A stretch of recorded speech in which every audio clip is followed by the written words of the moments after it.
নমস্কার বন্ধুরা। এই যে সকালে যে চুড়িদারটা কেটেছিলাম, এই যে এখন চুড়িদারটা পুরো রেডি করে নিয়েছি, একটু পরেই নিতে আসবে। তো তারপরে আমি কি করলাম, খুব জোর খিদে পেয়ে গেছে ঘুম থেকে উঠে, তো আমি একটু ম্যাগি আর একটা অমলেট করে নিলাম। তো এই যে ম্যাগির অমলেটটা করে তাড়াতাড়ি করে খেয়ে এইদিকে জল ভরার দরকার ছিল, তো আমি তাড়াতাড়ি করে জল ভরতে চলে এলাম। আর এই যে পুচকি এসে খালি বলছে আমাকে দেখা যাচ্ছে না কেন, একটা বড়া নিয়ে এসে আমাকে অর্ধেক খাইয়ে দিয়ে গেল। তা বলছে আমার আমার মুখ দেখা যাচ্ছে না, দিয়ে একটা পাশ থেকে টুল নিয়ে এসছে।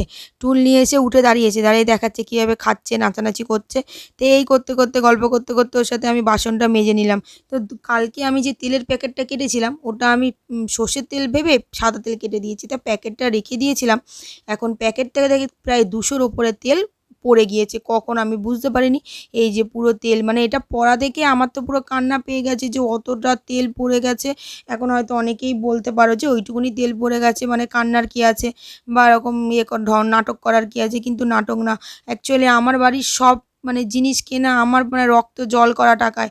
তো মানে একটা টাইমে এত আমি স্ট্রাগল করেছি, তো এখন যদি আমার কিছু একটু ক্ষতি হয় তো আমার মানে খুব কান্না পায়। মানে কাজ বেড়ে গেছে সেটার জন্য আমার কান্না পাচ্ছে না, মানে জিনিসটা নষ্ট হয়ে গেছে, ওই জিনিসটা তো আমার অনেক অনেক কিছুই মানে অনেকটা দিন চলতো এই তেলটা। তো এই যে আমি কি করব, আর এখন পরিষ্কার পরিচ্ছন্ন করছি।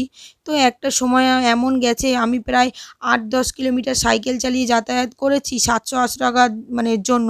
টিউশন পড়াতে যেতাম এতটা দূরে আমি। তো অনেক স্ট্রাগল লাইফে করেছি কোনো একটা সময়।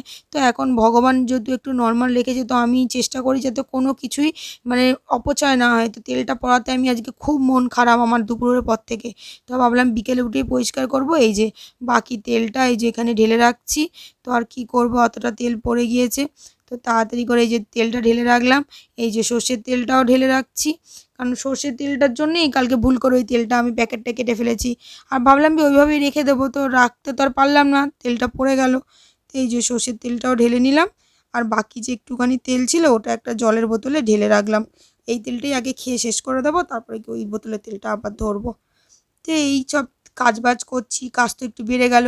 এই যে চামচের নিচটাতে পুরো তেলে তেল ভর্তি হয়ে গেছে, এবারে এখন এই সব অতগুলো চামচ, চামচ রাখার জায়গাটা আমাকে আবার মাজতে হচ্ছে, তা নাহলে তেল চিটচিট করছে সবগুলো। তো এই যে সব তাড়াতাড়ি করে মেজে নিলাম, মেজে আবার গুছিয়ে নিলাম। কুচি টুচি নিয়ে মোটামুটি কাজ টাজ হয়ে গেছে।